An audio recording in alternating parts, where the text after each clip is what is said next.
Syria's representative to the UN says the French, British and American delegation to the Security Council provide curtailed information and exploit the Council with respect to the situation in Syria.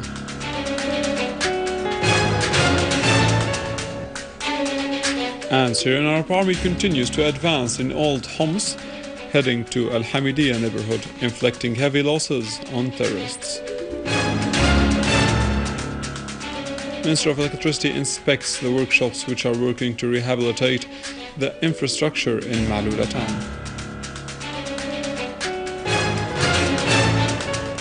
Archaeological finds dating back to the 2nd and 3rd century AD were discovered stolen and hidden in a farm near Palmyra.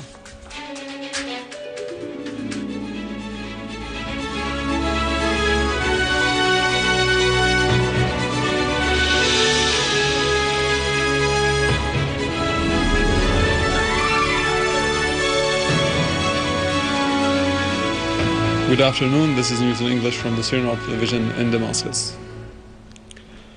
Syria's permanent representative to the United Nations, Dr. Bashar al-Jaafari, said that the French, British and United States delegation to the United Nations Security Council provide curtailed information and exploit the Council with respect to the situation in Syria. A closer look in the following. In a press conference held after the end of the closed-door consultations held last night about the situation in Homs city, al-Jaafari said that the American Franco-British mixed diplomacy is strange and rejected, as they focus only on the so-called Old Homs and forget the Turkish-backed terrorism against Kasab. He added that there are numerous errors committed by the UNSC member states and the staff of the Secretariat of the Council, who did not provide the Council with sound information to enable it to take appropriate action. The permanent representative stressed that the Syrian government a few months ago allowed 2,700 civilians and gunmen to leave Old Homs, and now they are living in safe areas. He demanded the UNSC to take measures that put pressure on governments that finance terrorists in Syria. He went on to say that the Syrian people do not want press releases from Council, but they want new measures that exert pressures on those governments that fund terrorists in Syria and drove them to stop helping them to cross the borders. Al-Jaafari pointed out to the involvement of some governments in shedding the Syrian blood, touching upon what was written by Seymour Hersh about the use of chemical weapons, as well as the leaked records for the meeting in the office of Turkey's foreign minister, as it became clear to everyone that the Turkish government's involvement in destabilizing Syria and shedding the Syrian blood. He stressed that the responsibility of keeping international peace and security does not fall only on China and Russia, but it is the responsibility of the 15 UNSC members. Al-Jaafari held the United States, France and Britain responsible for aggravation of the situation in Syria. Al-Jaafari stressed that, contrary to the US government's claims on supporting a political solution in Syria, it has facilitated, as all know, delivering anti-tank missiles to terrorist groups, which were designated by terrorist entities on the UNSC lists. Al-Jaafari concluded criticizing the European Union's double standards. Well, it claims it is a friend of the Syrian people, while imposing economic sanctions on them and bought oil for the terrorists included on the UNSC terrorist entities lists. Minister of Electricity Ahmad Khamis said maintenance teams have started work to rehabilitate the electricity network in Maaloula town in Damascus Countryside to restore power as soon as possible. More in the following. During the tour in the area, Minister Khamis inspected the damage inflicted to the electricity infrastructure in the area due to the acts of the armed terrorist groups, highlighting that their terrorist acts would never undermine the will of the Syrian people or sabotage the national unity among the Syrians.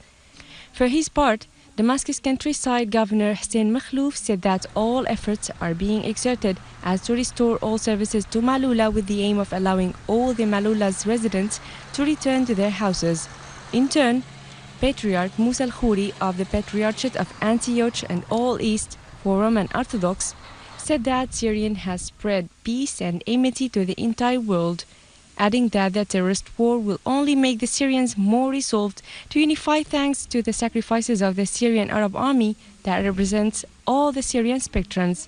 He noted that ancient archaeological artifacts were stolen from the church and were transported by the professionals who accompanied the terrorist groups in Maaloula. And in Salamiyeh, citizens marked Good Friday, where they performed prayers and stressed their determination to press ahead in resisting Takfiri terrorism. More in the following. The hymns of Good Friday were chanted in Salamiyeh on Good Friday as an expression for the unity of all Syrians and to renew their steadfastness in face of all forms of terrorism and their supporters. Meetings. The people of Salamiyeh performed prayers and expressed hope that Syria would emerge victorious against the conspiracy being hatched to destroy the country. All the Syrians, the people of Salamiyeh, have strong determination to defend their homeland and foil conspiracies which aim to implement the Zionist project in the region.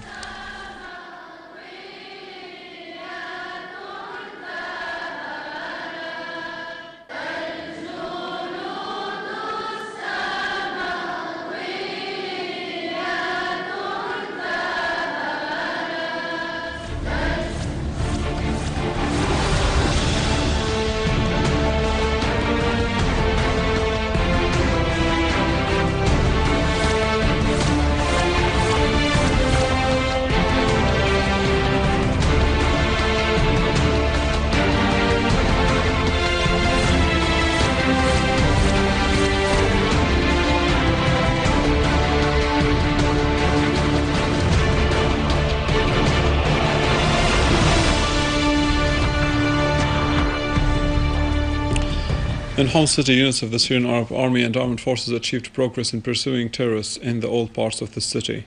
Army units cleared several buildings and streets of terrorists and expelled terrorists from the Mar Mikhail church.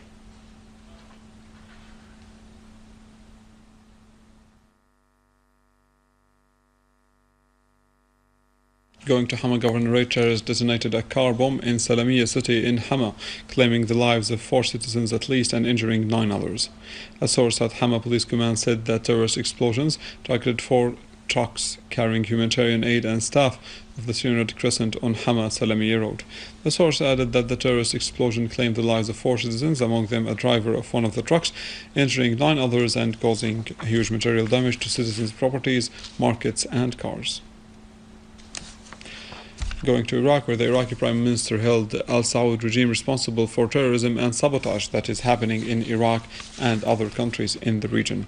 He also asserted that al-Saud are backing terrorists and in targeting the Iraqi people, while their fortune has turned into tools of murder and intervention in the others' affairs, showing that some of the neighboring countries, in cooperation with foreign countries, are trying to block the democratic process in Iraq in reference to the elections supposed to be held later on this month.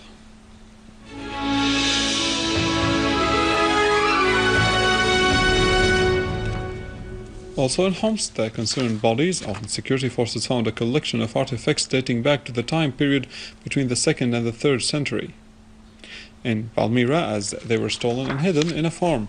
These artifacts were parts of a funeral bed and a woman's bust from Palmyra, in addition to a statue for a priest there.